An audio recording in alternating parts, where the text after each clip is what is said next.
Hello friends, welcome back to my channel. तो आज का जो हमारा टॉपिक होने वाला है वो है इंपॉर्टेंट ऑफ प्लानिंग, और इंपॉर्टेंट ऑफ प्लानिंग के साथ साथ हम देखेंगे लिमिटेशन ऑफ प्लानिंग। तो अगर आपने अभी तक हमारा पिछला वीडियो नहीं देखा है तो देखो, आपके लिए हेल्पफुल होगा, क्योंकि वहाँ मैंने डिफाइन किया है या डिस्क्राइब किया है meaning, definition and features of planning, तो आपके लिए बेनिफिशियल होगा। तो चलिए बिना टाइम वेस्ट किए हम लोग इंपॉर्टेंट ऑफ प्लानिंग को देखते हैं, जिसमें सबसे पहला पॉइंट है प्लानिंग प्रोवाइड्स डायरेक्शन।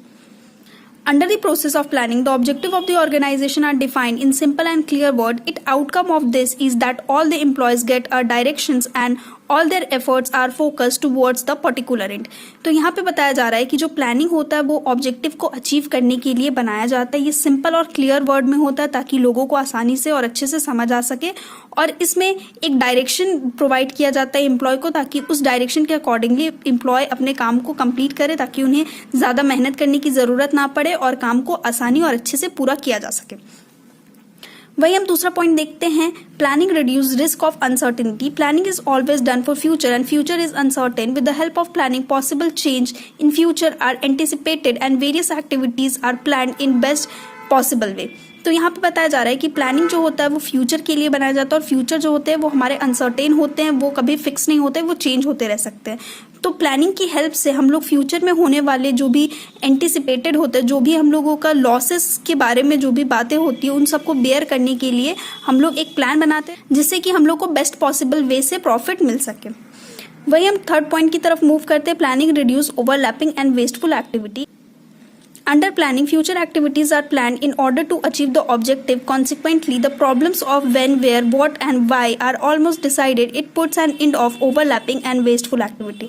तो यहाँ पे बताया जा रहा है कि प्लानिंग जब भी हम लोग बनाते हैं तो ऑर्गेनाइजेशन को ऑब्जेक्टिव को अचीव करने के लिए बनाते हैं। इसके लिए हम लोग कुछ प्रॉब्लम्स के बारे में जिक्र करते हैं, जैसे कि कब, कहाँ, क्या और क्यों, जिससे कि हम लोगों को प्रॉब्लम्स, आने वाले प्रॉब्लम्स को फेस करने की कैपेसिटी हो सके, और आने वाले प्रॉब्लम्स को हम लोग आसानी से फेस कर सके, और ओवरलैपिंग जो भी हम लोग का एक्स्ट्रा वर्क हो जाता है और वेस्टफुल एक्टिविटी को रिड्यूस कर सके। वही हम लोग लास्ट और फोर्थ पॉइंट देखते हैं, planning promotes innovated idea. It is clear that planning select the best alternative out of the many available.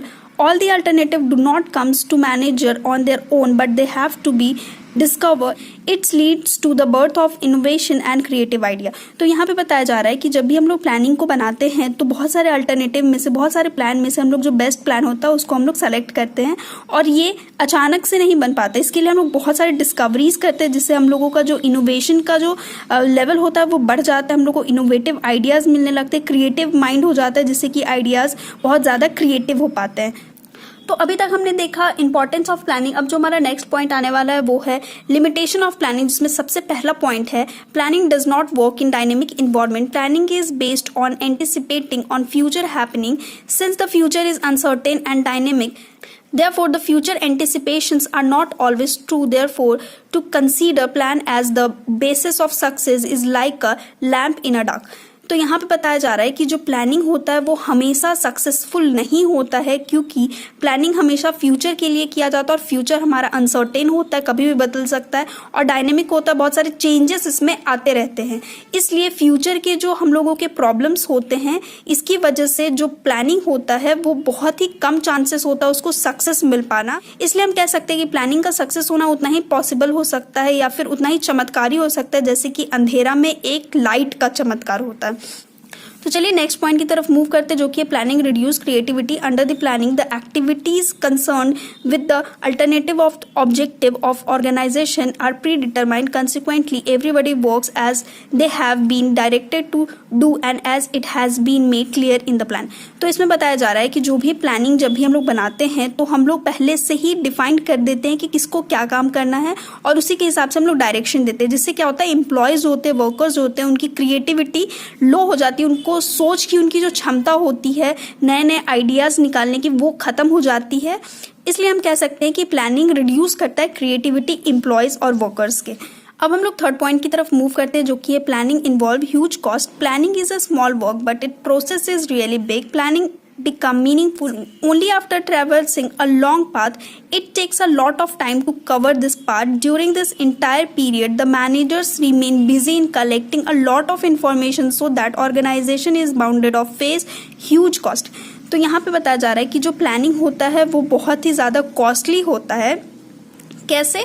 तो प्लानिंग भले ही एक छोटा काम है, वो बहुत छोटा प्रोसेस है, लेकिन इसको परफॉर्म करना, इसको पूरा करना बहुत ही बड़ा काम होता है। प्लानिंग के लिए हम लोग क्या करते हैं, हमारे जो मैनेजर्स होते हैं उनको बहुत सारा इंफॉर्मेशन कलेक्ट करना पड़ता है बिजनेस से रिलेटेड, जिसके लिए जो ऑर्गेनाइजेशन होते हैं उनको उसको पे करना पड़ता है। इसलिए हम कह सकते हैं कि प्लानिंग बहुत कॉस्टली होता है, प्लानिंग इन्वॉल्व्स ह्यूज कॉस्ट। तो अब लोग लास्ट और फोर्थ पॉइंट की तरफ मूव करते हैं, जो कि है planning does not guarantee success. Sometime the managers think that planning solve their all problems, such a thinking make them neglect their real work and adverse effect such an attitude has been faced by organisation. We can say that when plan does not ensure success rather effort have to be made for it. तो यहाँ पे बताया जा रहा है कि जब भी ऑर्गेनाइजेशन में प्लान बनते हैं तो जो मैनेजर्स होते हैं, जो ओनर होते हैं, उन्हें लगता है कि आने वाले प्रॉब्लम्स के सारे सॉल्यूशन उन्हें मिल चुके हैं, तो इस नेग्लेंसी की वजह से जो उनके रियल वर्क होते हैं उसमें वो अच्छे से अपना एफर्ट नहीं दे पाते हैं, और इस एटीट्यूड की वजह से ऑर्गेनाइजेशन को बहुत ही प्रॉब्लम का फेस करना पड़ता है। तो इस तरह से हम कह सकते हैं कि प्लानिंग जो होता है वो गारंटी प्रोवाइड नहीं कराती है सक्सेस का, लेकिन जो हमारे एफर्ट होते हैं, हमारे जो वर्क करने की कैपेसिटी होती है, वो हमारे काम को ज़रूर सक्सेसफुल बनाती है। तो होप आप लोगों को ये वीडियो पसंद आया होगा। अगर आपको ये वीडियो पसंद आया तो please do like, share and subscribe to my channel. Thank you for watching.